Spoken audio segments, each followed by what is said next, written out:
Good morning, Clifton High School. Thanks for tuning in to my assembly. This is my dad Oliver and me at Lord's in the summer of 2019. We were there together to watch Ireland's historic first ever Test match against England. This was our gift to our dad as part of his 70th birthday celebrations from earlier in the spring. I have such happy memories of this day, not least because of the outstanding cricket from Ireland, nor Jack Leach's impressive 99, but mostly because it was the last real conversation I remember having with my dad before his dementia started to take hold. My three sisters and I are lucky to have wonderful families of our own, nearly all of whom are pictured here just before Dad's diagnosis with a rare form of dementia, logopenic progressive aphasia, in December 2019. We have been able to get support from our partners and extended family as we have watched dementia take away parts of our dad's ability to read, to write, and to communicate. Add to this the global coronavirus pandemic, and things really haven't been easy, particularly for my mum. You'll recognise a few of the faces throughout this assembly, and you'll quickly see a theme. It starts here, in the Brecon Beacons in the summer of 2019, where I ran my first ultramarathon. I'd never run further than 13 miles before, but made it through a hilly, wet and windy 56-mile trail race around some stunning Welsh countryside, and I was hooked. In January the following year, I ran my first marathon, helping this guy to set the world record for the fastest marathon dressed as a lumberjack. More early frosty mornings in training, a new pair of trainers, and more running challenges all came and went. But this challenge gave me an idea. This is Ed, and he's my neighbour.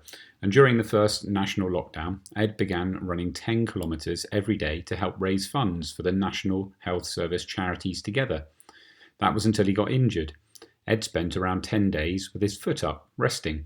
And during this time, he asked me how I thought he might best catch up with the missing 100 kilometres. So I said, well, Ed, that's easy. Why don't you just run 100 kilometres in one go when the lockdown ends? I'll join you if you're keen. Our 100 kilometre around the block challenge raised over £14,000 for NHS charities together, and it felt so good to be out running, especially when I was joined with such good running partners.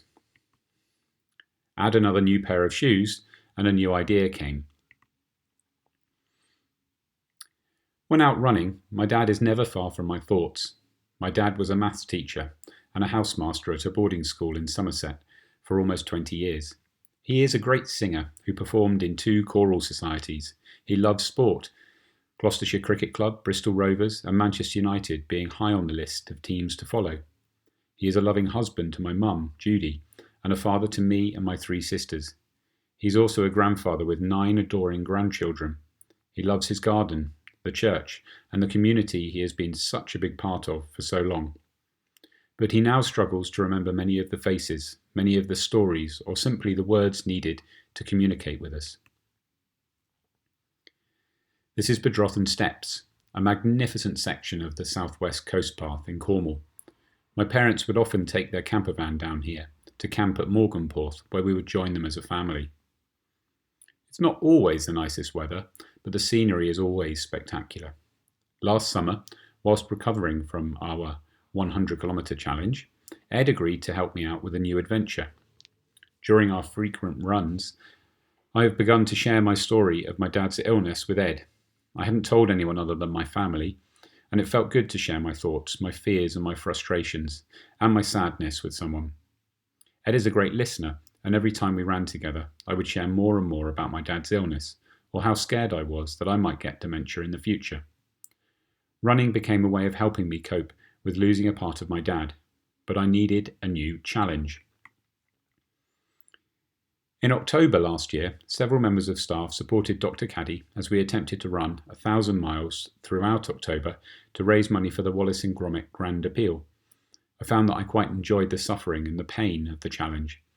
I found that it helped ease the pain of watching this dreadful illness take a hold of my dad, such a loving, talented and clever man. So we ran. And we ran. And we ran until we smashed our target, running well over 1,000 miles in October. And my new challenge was finalised. A 200-kilometre run around the western peninsula of Cornwall over the first weekend of this half-term holiday. As usual, Ed was happy to support the challenge, and our training began. With his dog Frank in tow, and we even managed to tire him out on the occasional long run. The charity Rare Dementia Support have helped me during the last 18 months. They have provided expert advice, a listening ear, and important research into rare dementias.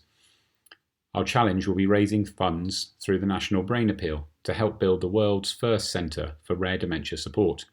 The National Brain Appeal has supported rare dementia support since 1994, and I am grateful that I'm able to do my bit to help other families in a similar situation to mine. So what have the last 7 months meant? Well, it's meant more cold mornings, but beautiful sunrises, some family runs together, and even a virtual school running group, and some goats, sunsets under the bridge, and sunsets over the city, an excuse to eat cake and drink chocolate milkshakes for breakfast, nighttime running, and even through the night running, advertising our run on social media, and some of you might have spotted us on the BBC News. And of course, essential, new trainers. Another birthday for my dad. And the slow return out of lockdown to visit family. And finally, some running outside of Bristol. Before one final push towards our challenge. This week is Dementia Action Week, and this Friday will be a whole school non-uniform day. Your £2 donation will go towards our fundraising for rare dementia support. Our aim is to raise £30,000 by running our 200-kilometre route around the southwest coastal path this half-term. To date, we've raised just over £17,000, and your support is gratefully received. So, all there is left to say is one final thank you for all your support for a charity that is close to my heart. Thank you very much for your support.